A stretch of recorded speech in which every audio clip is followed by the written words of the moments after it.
एक गिलास दूध की कोई औकात है? कोई नहीं है भाई। ये ना ये अपना वर्मी वॉश है।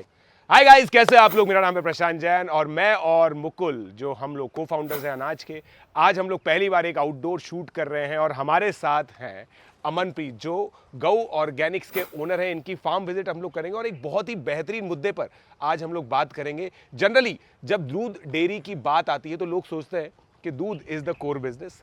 आज हम लोग फोकस करेंगे बाकी सभी चीज़ों पर। सबसे पहले बात करते हैं अमन भाई से। कैसे हो प्रशांत? थैंक यू सो मच मेरे को मौका देने के लिए, आपकी ऑडियंस की तरफ ये इन्फॉर्मेशन पहुंचाने के लिए। और आज हम लोग बेसिकली बात करें कि जितने भी डेयरी फार्म्स हैं और जितने भी डेयरी फार्मर्स हैं भारत के अंदर, और स्पेशली हम लोग राजस्थान के किसानों की अगर बात करें तो यहाँ पे छोटे किसान बहुत सारे हैं। हाँ, 4-5 अपना लाइफ स्टॉक से लेकर 400-500 तक के भी हैं।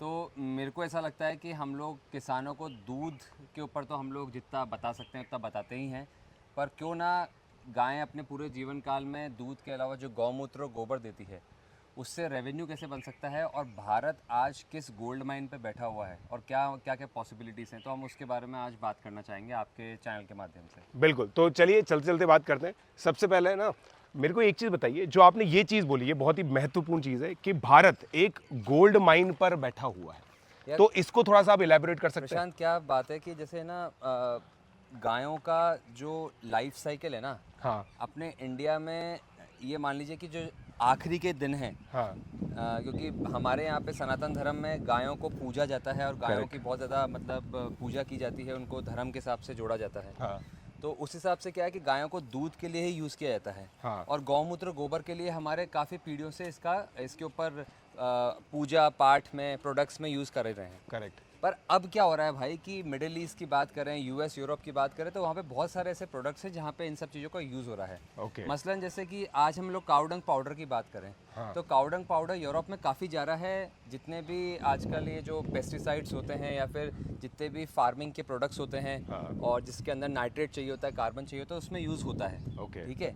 और बहुत सारे ऐसे प्रोडक्ट्स हैं जो कि जैसे अब हम लोग मिडिल ईस्ट की बात करते हैं। हाँ। मिडिल ईस्ट में क्या खजूर चल रहा है, 12 महीने का खजूर होता है। हाँ। अब 12 महीने खजूर के लिए क्या है कि उनको अच्छे लेवल का, अच्छी क्वालिटी का न्यूट्रिशन चाहिए, अच्छे क्वालिटी का आपको ऑर्गेनिक फर्टिलाइज़र चाहिए। करेक्ट।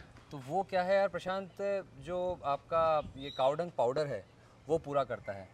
और अगर देखा जाए तो गायों के से गोबर और गौमूत्र की जो क्षमता है लेने की, वो भारत के अलावा और किसी देश के पास है नहीं। ओके। तो इसलिए क्या है कि आज ये अपॉर्चुनिटी है कि जितने भी वो किसान हैं जो कि यंग किसान इस चैनल को देख रहे हैं, हाँ। तो आज एक्सपोर्ट की वैल्यू ना काउडंग पाउडर की बहुत अच्छी है भाई। इंडिया में बात करें, अभी मानसून का टाइम है, अभी इतना वर्मी कंपोस्ट आप सेल कर सकते हो कि इतना तो आप मतलब ये मान लीजिए कि प्रोड्यूस करने की दिक्कत आ जाती है। हाँ, मतलब यहाँ पे सप्लाई का इशू है, डिमांड का इशू नहीं है। बहुत, अरे हद से ज़्यादा। और अब क्या है, अच्छी बात यह है, बुरी बात माने कि अच्छी बात कि इसमें भी मिलावट होने लग गई है। तो मिलावट होने लग गई है तो फार्मर्स के पास ना मुकुल जी अपॉर्चुनिटी है कि आप अच्छा प्रोडक्ट अच्छे दाम में सामने एंड कस्टमर को दे पाएँ। इसमें क्या क्या फॉर्म की मिलावट कर देते हैं अमन जी? भाई बेसिकली गौमूत्र गोबर से हम लोग काउडंग पाउडर से जो केंचुआ खाद बना रहे हैं उसमें मिट्टी भी मिक्स हो रही है। अच्छा। है ना। अब मिट्टी मिक्स हो रही है तो अमूमन सी बात है कि भाई अपना उसका जो वैल्यू है, जो उसका वेट है वो बढ़ता है और क्वालिटी डिटोरिएट होती है। इसके अलावा वर्मी कंपोस्ट मैन्योर में बहुत ज़्यादा तक क्या करते हैं, जो फ्रेश गोबर होता है या फिर जो पाउडर फॉर्म का गोबर होता है वो डालते हैं।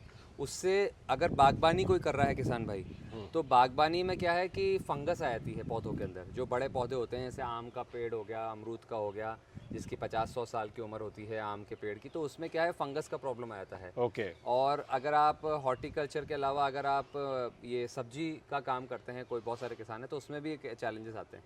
आपके कहने का मतलब है जो रॉ गोबर डाला जाता है उससे फंगस का इशू आ जाता हाँ है हाँ वर्मी हाँ, कंपोस्ट में वो mix करने से। 100%। क्योंकि क्या है देखिए, गोबर का एक प्रोसीजर है डिकम्पोजिशन होने का, उसका फर्मेंटेशन का प्रोसीजर है, उसका एक ये मान लीजिए कि उसकी पूरी साइकिल है जो कि केंचुआ उसको खाता है।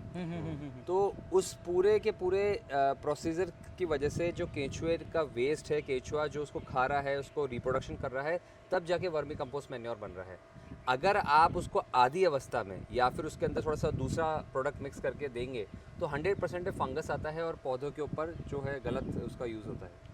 तो प्रैक्टिसेस में नॉर्मली कितना टाइम लगता है एक वर्मी कंपोस्ट साइकिल? हाँ, डिपेंड करता है मुकुल जी कि अब जैसे सपोज कीजिए प्रशांत जी का वर्मी कंपोस्ट मैन्योर आ रहा है बायोगैस प्लांट से, और मुकुल जी का वर्मी कंपोस्ट मैन्योर आ रहा है सीधा गोबर से, गोबर खाद से। तो आपके बनने में इस सीज़न में लग जाएगा करीबन 70 से 80 दिन, ओके।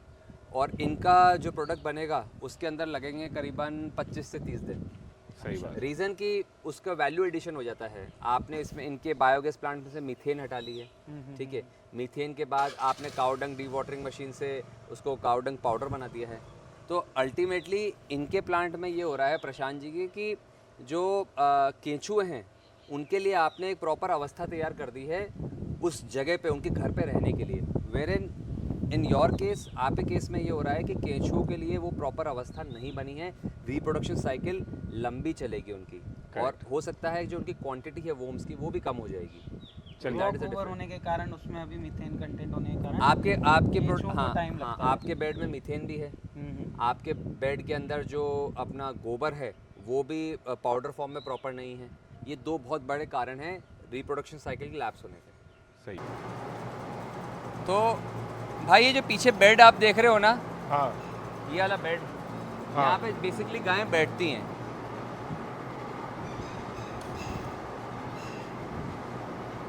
कितनी सुंदर है, राठी नस्ल है। अच्छा।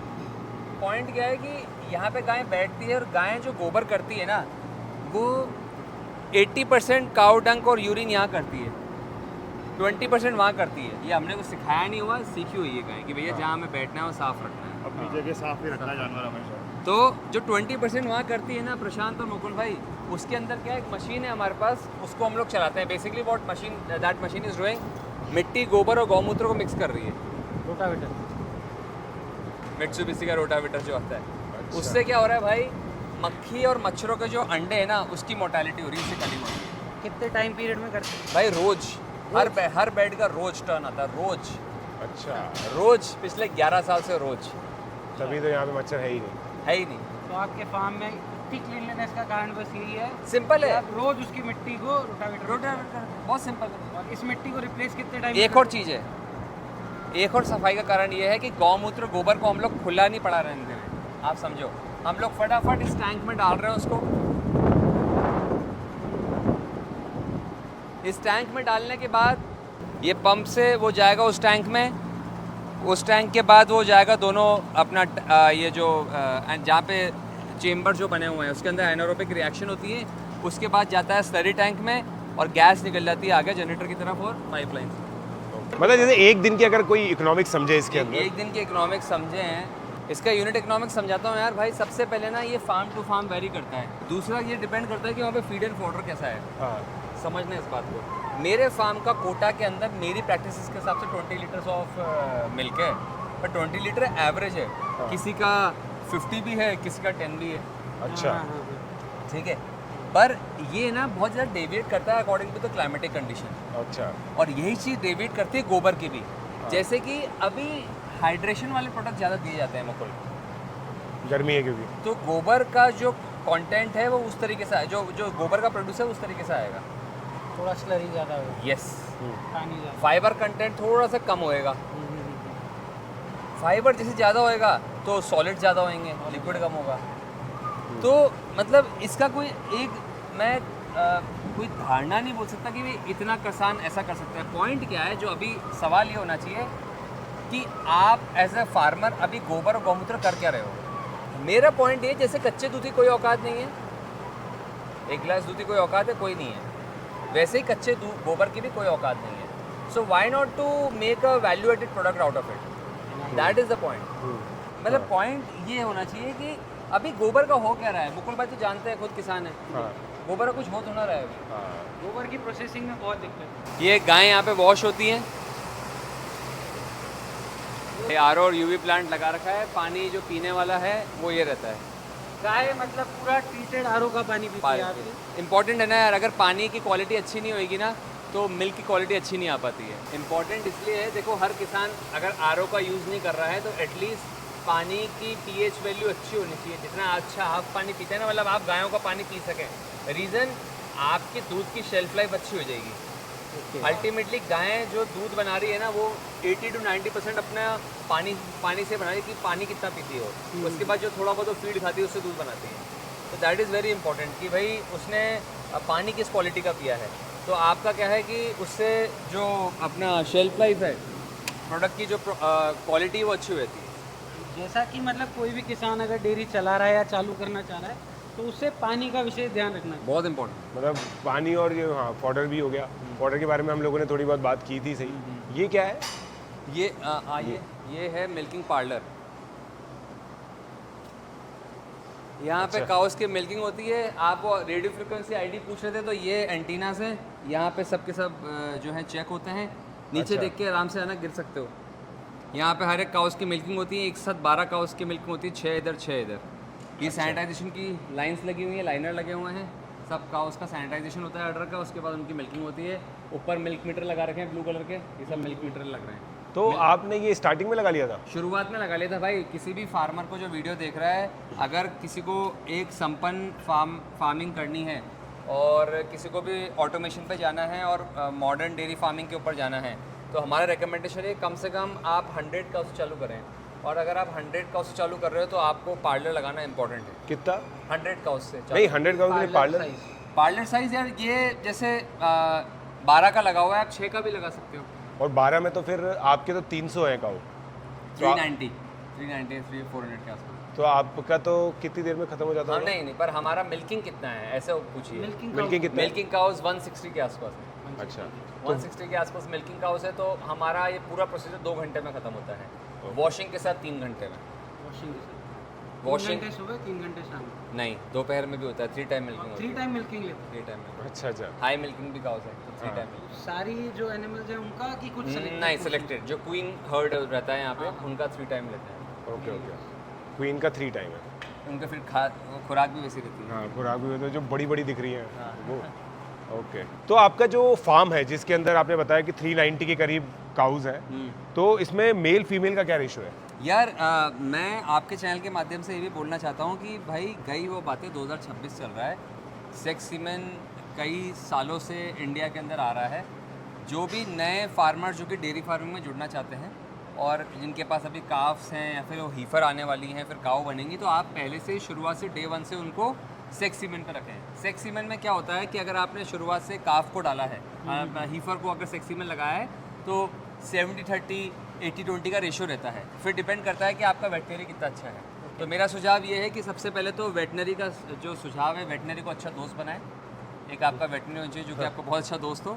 और सेकंड, सिर्फ और सिर्फ सेक्स सीमेन का यूज़ करें। सेक्स सीमेन के कॉस्ट थोड़ा ज़्यादा होते हैं, पर लंबे टाइम में आपको बहुत अच्छी जीत मिलेगी उसमें। जो लोगों की धारणा है सेक्स सीमेन को लेके कि ये गाय को खराब करती है, नहीं नहीं, कुछ गलत, कहती है, ऐसे बिल्कुल ही- बिल्कुल गलत। और अगर आपको सेक्स सीमेन नहीं लगाना है, मत लगाओ, मेल्स रखो और साथ में फिर गोबर के साथ उत्पाद करो।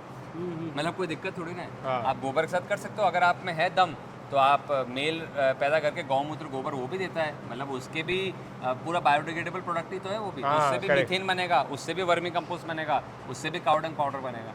तो दोनों चीज़ डिपेंड करता है। पर मेरा सुझाव ये है इतने साल रहने के बाद कि आपको सेक्स सीमेन लगाना है और आपको फीमेल के ऊपर काम करना है। और अगर आपका 30% 20% फार्म पे मेल हो भी रहे हैं तो आप बायोगैस प्लांट लगाइए, आप वर्मी कंपोस्ट मैन्योर से काम कीजिए, आप काउडंग कंपोस्ट पे कीजिए, आप काउडंग पाउडर पे कीजिए, वर्मी वॉश पे कीजिए, बहुत सारे प्रोडक्ट। तो दोस्तों, जैसा कि आप लोगों ने देखा कि हम लोग मैक्सिमम जो बात करने वाले हैं वो गोबर, यूरिन, इन सब से रिलेटेड हम लोग की बात होगी। तो ये बनने के लिए बहुत अच्छी उनकी डाइट भी होनी चाहिए। और डाइट में हम लोग क्या चीज़ का ध्यान रखते हैं, और यहाँ पे कुछ पीछे शायद खेत भी दिख रहे हैं, तो थोड़ा सा इसके बारे में एलैबोरेट कीजिए। या प्रशांत, अभी देखो फीड एंड फॉडर का तो इम्पोर्टेंट बहुत रोल है, क्योंकि राजस्थान में क्या है, यहाँ पे ड्राई फॉडर की अवेलेबिलिटी ज़्यादा है, ग्रीन फॉडर थोड़ा कम है। पर चूंकि हम लोग अभी चंबल के एरिया में खड़े हुए हैं, तो यहाँ पे ग्रीन फॉडर भी हम लोग अच्छे लेवल पे देते हैं ना। What is dry fodder, what is green fodder and what is feed?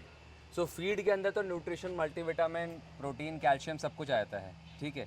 और अगर हम लोग ड्राई फॉडर की बात करें तो dry fodder is given to the livestock for the fibre purpose, कि आपके दूध, आपके जो उसकी डाइट में फाइबर आए, उसका जो रूमेन अच्छा चले, उसका डाइजेशन अच्छा रहे। अब बात करते हैं ग्रीन फॉडर की। ग्रीन फॉडर बेसिकली प्रोटीन का ही कंटेंट रहता है। तो पॉइंट ये कि तीनों चीज़ें डायरेक्ट आपको काउस को एक इक्वल प्रपोर्शन के अंदर खिलानी है, तब जाके उनका जो डाइजेशन अच्छा रहेगा, तब जाके अच्छी क्वालिटी का उनका यूरिन और डंक आएगा, वो बहुत इंपॉर्टेंट है।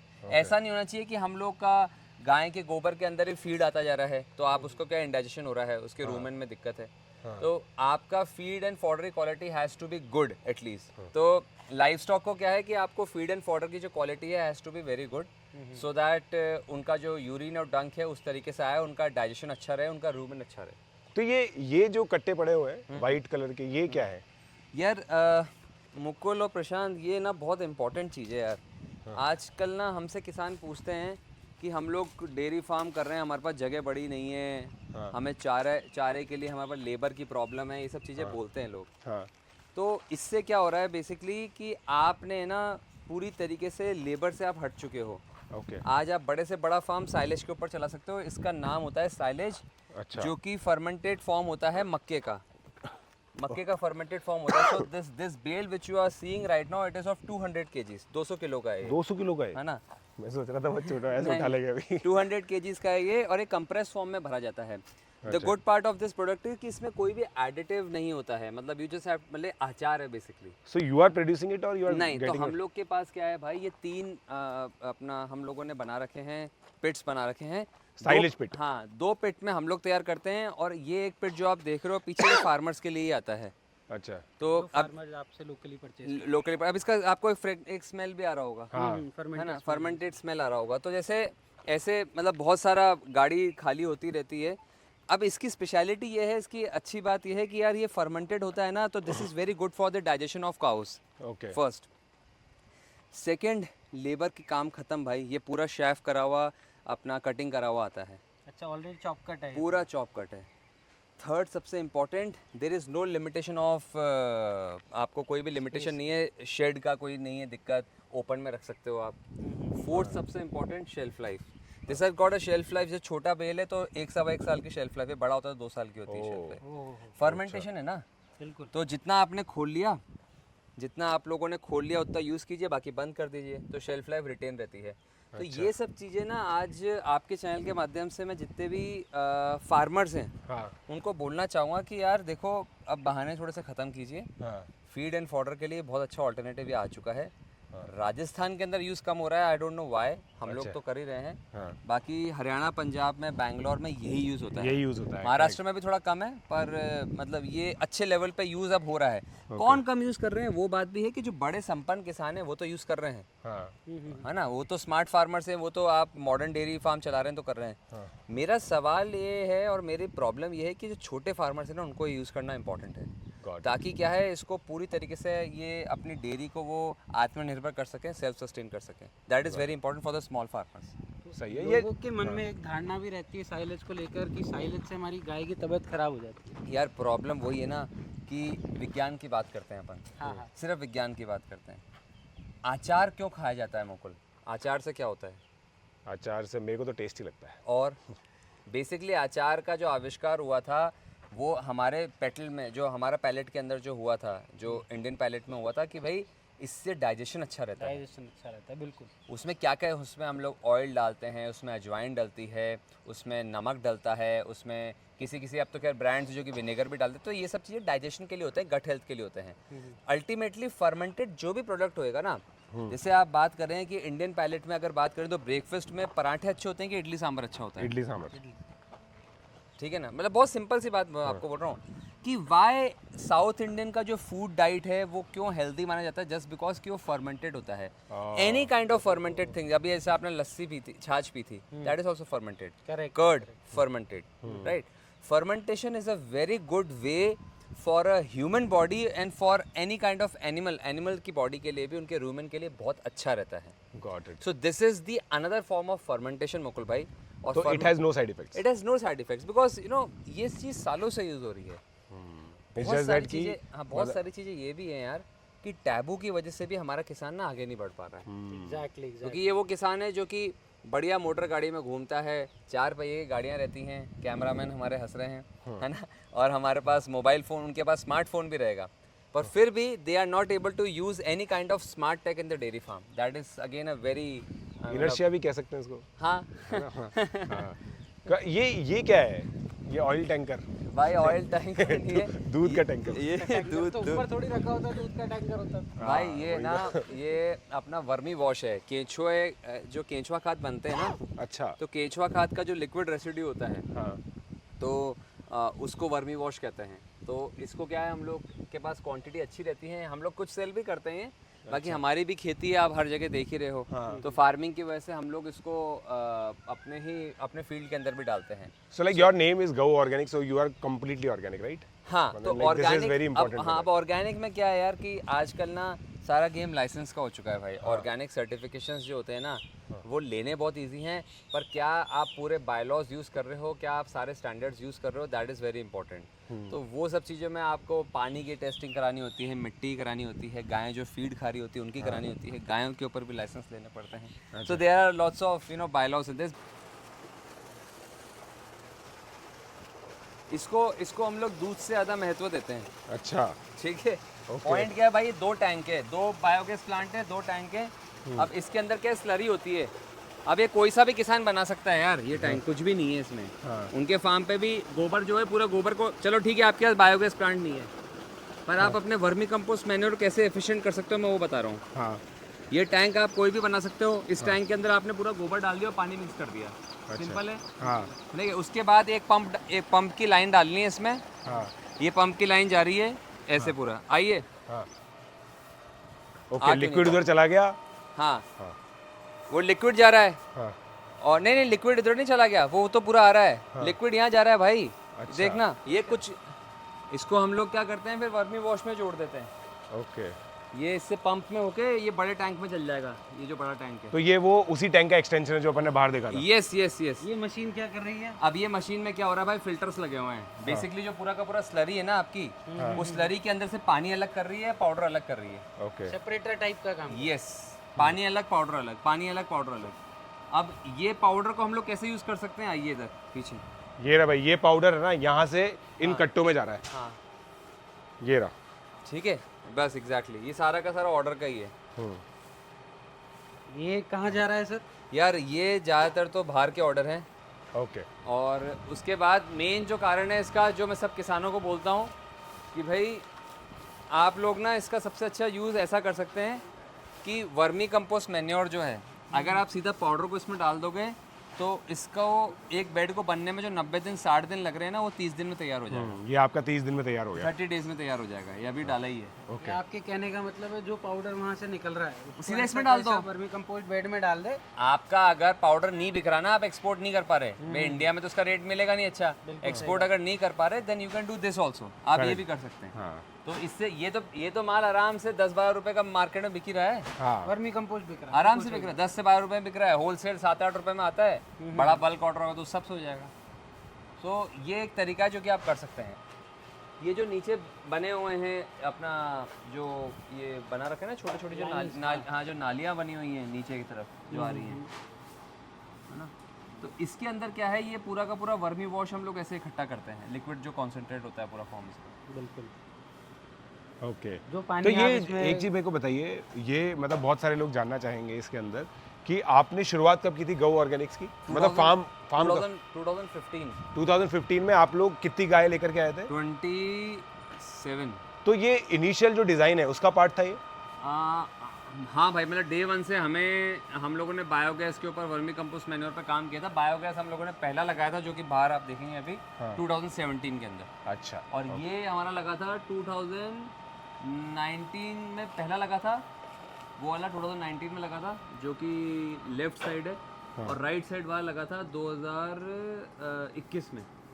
ओके। और ये जो है बायोगैस प्लांट पावर जनरेशन के लिए। तो ये जो बेसिकली जो बायोगैस प्लांट है उसकी जो मीथेन है वो यहाँ पे आ रही है। मीथेन इसके अंदर आ रही है। वाई दिस इज कनेक्टेड, क्योंकि हम लोग इसको बायोगैस जो हमारा जनरेटर उससे कनेक्ट करते हैं। तो ये जनरेटर ऐसा सुनने में कि आप ही ने डिज़ाइन किया है? हाँ यार, तो अब पॉइंट क्या होता है कि जनरेटर में ना अपना जो बेसिकली प्रॉब्लम क्या आती है बायोगैस जनरेटर्स के अंदर, कि मीथेन की वजह से ना उसमें मॉइस्चर कंटेंट ज़्यादा रहता है पिस्टन्स के अंदर। तो हमारे कुछ चैलेंजेस रहे हैं और हम लोगों ने 2017 से इसके R&D पे 2016 से किया, इनफैक्ट 17 वाला आपको बाहर दिखाएंगे। तो कुछ R&D इसमें अच्छी करी है कि हमारा कुछ टेक्निकल बैकग्राउंड भी रहा है। तो उसके बाद हम लोगों ने ये जनरेटर बनाया है।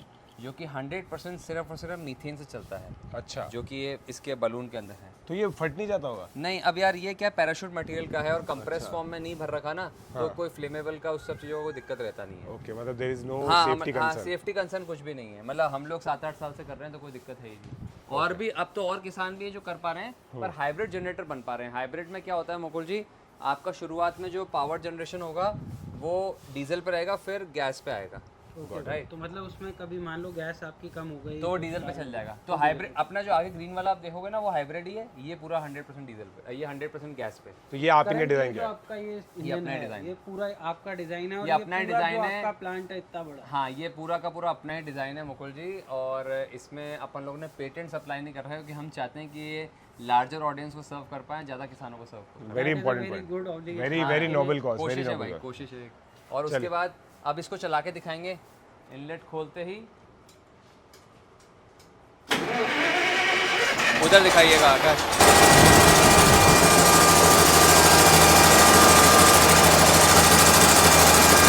सो दोस्तों, आप लोगों ने देखा गो ऑर्गेनिक्स का फार्म, जहाँ पे दूध के अलावा जो मिल्क प्रोसेसिंग है वो सब चीज़ें भी होती हैं, और जो सबसे महत्वपूर्ण चीज़ जो जनरली लोग कवर नहीं करते हैं वो है गोबर और यूरिन से रिलेटेड जो फिनिश्ड प्रोडक्ट्स बनते हैं। बहुत ही इंपॉर्टेंट जानकारी आज हम लोगों ने साझा की है आप लोगों के साथ, और अमन भाई ने बहुत ही डिटेल में बताया। He is very thank you. Kind of like in telling all these things in detail. बहुत ही अच्छी डिटेल में इन्होंने ये सारी चीज़ें बताई। तो आप कुछ एंड में किसान भाइयों के लिए कुछ कहना चाहेंगे, मेरा कुछ तो मैसेज? एक ही नोशन है इस पूरी बात से, जो मैं आपको पहले ही बोला था, अभी बोल रहा हूँ कि it is very important in 2016 if any of the farmer, कोई भी किसान भाई मेरा जो कि डेयरी फार्मिंग क्षेत्र में काम करना चाहता है और पशुपालन के साथ काम करना चाहता है, तो भाई गायें हमारी गौ माता, और अगर आपके पास बुल्स भी हैं, कोई सी भी नस्ल पे काम करो, कुछ भी करो, बात सब साइड में रखें, पर आप कर रहे हैं तो एक गाय अपने पूरे जीवन काल में जितना गोबर और गौमूत्र देती है उससे कई गुना कम दूध देती है। ओके, तो गोबर और गौमूत्र पे काम कीजिए। अभी हम लोग एक गोल्ड माइन पे वापस कह रहा हूँ, जिसमें भारत के पास ना अच्छी एक्सपोर्ट की पॉसिबिलिटीज़ बन रही हैं, और अच्छे हमारे पास इसके उत्पादन की क्षमता भी है, और साथ में इंडिया के अलावा इंडिया के बाहर भी इसकी जो अपॉर्चुनिटीज़ है काफ़ी अच्छी बन रही हैं। तो अगर जो भी किसान भाई, जो नए लोग हैं जो कि किसान का बेटा अब किसानी नहीं कर रहा, अगर वो लोग देख रहे हैं इसको, यूथ देख रहा है, तो आज के समय में उसकी अच्छी पॉसिबिलिटीज़ हैं। आप रेवेन्यू जनरेट कर सकते हो, बिजनेस मॉडल बना सकते हो, और इस क्षेत्र में कई गुना ज़्यादा आगे बढ़ सकते हो पहले के मुकाबले। This is what my recommendation है। इनकी मतलब देखो बातें सुन के तो ऐसा भी लग रहा है कि अब जिनके जो किसान के बेटे नहीं है वो भी अब इस चीज़ में आ जाएंगे। बिल्कुल, बहुत धन्यवाद। थैंक यू भाई, थैंक यू भाई, थैंक यू सो मच।